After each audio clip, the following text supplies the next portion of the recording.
साबिक़ chairman ज़िला कश्मीर कंदकोट सरदार मीर महबूब अली खान बिजाणी जी मरूमा वालदा ऐं सूबाई वज़ीर पीपी मीसा मीर शबीर अली खान बिजाणी जी मरूमा चाची जे इसाले सवाब लाइ ख़ैरात जी मानी जो इत्माम कयो वियो।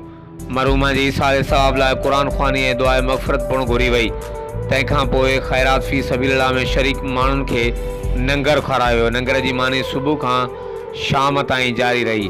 ख़ैरात प्रोग्राम में बिजाणी ख़ानदान समेत राज जे 36 बिरादरनि जे माण्हुनि, मुख़्तलिफ़ बिरादरनि जे चङनि मुड़सनि, सियासी, मज़हबी, सहाफ़ी, समाजी धुरिन, शहरनि ऐं इलाइक़े वासियुनि समेत हर मकतब ऐं फ़िक्र जे हज़ारे माण्हुनि ख़ैरात में शिरकत कई। ख़ैरात जे मौक़े ते Karampur grade ground, Bijani house Karampur ऐं इलाइक़े जा सिक्योरिटी इंतज़ाम इंतहाई सख़्त कया विया हुआ।